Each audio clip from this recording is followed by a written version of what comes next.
Chapter 28, Inside the Beast. It was early in the morning when I was again shackled around the waist, wrist, and ankles and hustled to a black and white county bus. En route to the infamous San Quentin prison, I made it a point to sit in the back of the bus to guard against potential enemy attacks. No doubt, defending myself would have been next to impossible.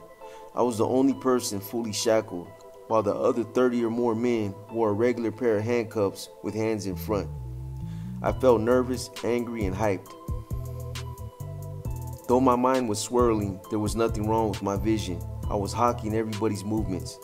The majority of those on the bus were blacks and Mexicans, with a few Caucasians and several flamboyant homosexuals. There was a lot of focus on the female impersonators who giggled and laughed like teenage schoolgirls. The conversations drifted from criminal cases, drugs, women, weapons, jokes, and gory prison tales to talk about Folsom, Soledad, and San Quentin. Each story was bloodier and more violent than the last. As I sat listening, I remember my stepfather, Fred, warning me to be careful. Prison is no joke. Make sure when you use the toilet, always take your underwear and pants completely off. Better to fight with no pants and drawers than to be hindered with them around your ankles. It made sense to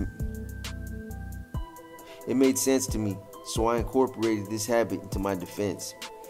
I vowed to beat down anyone challenging me, even though I didn't know the first thing about prison life except through word of mouth.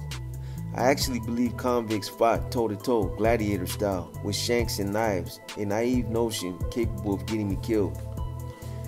Hell, there were more kniving drive-bys in prison than on the streets.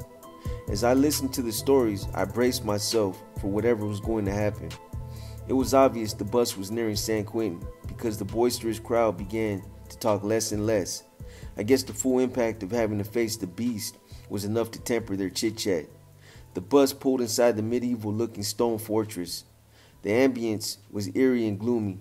From the department called Receiving and Release, I was marched in shackles and leg irons to the hospital for a physical examination. I sat in the caged-off area alone until the nurses were ready for me. After an hour had passed, guards wearing oxygen masks started filing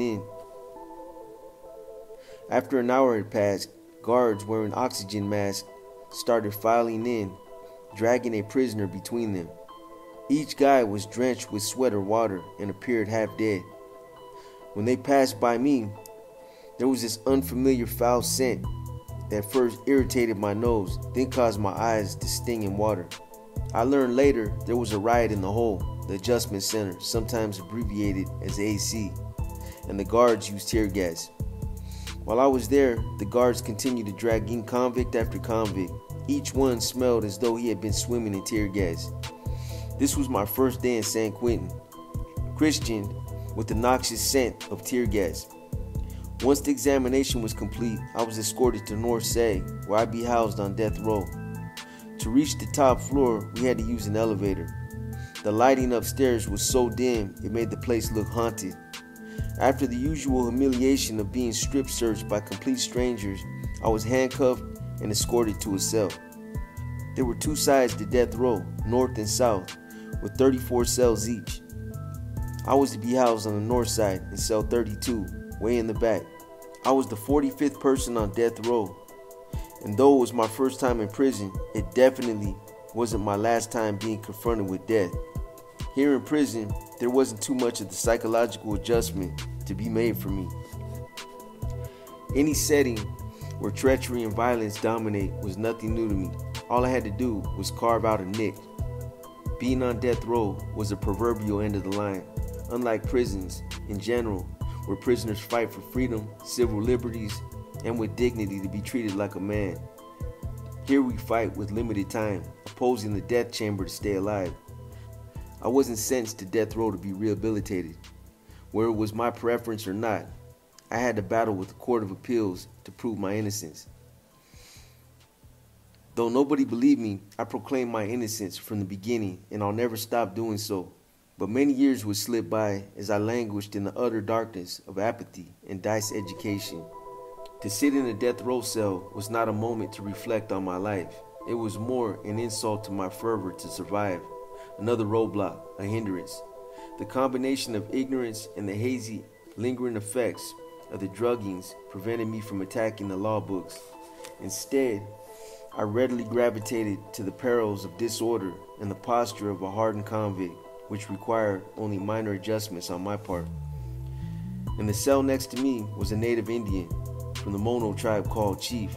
A young Crip, Little L, on death row, had told Chief about me. He reached out with some stationery and personal care items. This Indian, it turned out, was down for anything. The first time I saw Chief, he was being escorted on his tiptoes, with officers pulling his handcuffed wrists up high. As they passed by, Chief's long black hair was draped over his face, and he was smiling like a madman. I figured it was only a matter of time before I too ended up in the same uncomfortable position. Though I didn't know what to expect on death row, I was hyped up. Bring on the madness. The program for the condemned was simple enough. There was a 2-grade system of status. Grade A meant that one was afforded privileges, phone calls, contact visits, and a few other amenities. Grade B offered no privileges and less yard time to exercise. On the first day I received Grade A, I got into a brief dispute with the Mexican guy over phone time. Unfortunately, the death row counselor happened to be walking on the gunrail side and witnessed the entire conflict. The counselor seemed to take it personally. After expressing his displeasure with my refusal to stop beating the guy, he vowed to keep me on Grade B until he retired or was transferred. Regarding the counselor's threat about keeping me in the hole, he proved to be a man of his word. The hole is a place for men involved in revolutionary movements, gangs, escape attempts, protective custody, or other circumstances, such as prisoners with serious mental health problems. It is also a place where some men have been killed or entered with a backbone but left with it bent or broken. Naturally, there were examples of men who were defiant, exceptions to the rule. Exactly 10 years earlier, a charismatic black man, George Jackson, had a vision to elevate his spirit. His consciousness of self and others defied his status quo. He was murdered by a prison sniper's bullet, but his spirit was emancipated. He often stated he'd never leave prison alive. When I stepped into this penal colony, I was faced with that grim possibility of never leaving alive. The notion of liberation was poised between doubt, apathy, and the slender and naive possibility of maybe. I took a deep breath, then plunged into this segregated unit of isolation, the hole. This detached San Quentin building has 3 tiers on 2 sides, and back then, one side of the tier was for the condemned. My first day on the yard, I met a black man from Long Beach Crips, Big Bub, his brother Gigi from the Jordan Down Crips, Big Chief, Hootie, and an Asian guy, Chusu. We were a cast of characters that probably would not have met under any other circumstances, but inside prison, on death row, we shared a common denominator. After a scan of 3 exercise yards, I discovered there were no weights. When Chusu introduced me to the 602 inmate appeal form, I submitted an appeal for weights. To my surprise, 1 month later, weights were placed on the condemned yard, then later on the other yards. I was ready to regain the size and weight I lost while in the county jail. At 27, I was still brawny enough to bench 370 pounds for 10 repetitions. In a short period of driving iron with Big Bub and Chief, I was back on double swole, very swollen, meaning extremely muscle bound. Though I was bigger than Bub, he was no joke, standing 5 feet 10 inches, 240 pounds, with over 22-inch arms. Proud of his shiny bald head, Bub was a dedicated Crip with a consistent mindset for bullyism that kept him in trouble.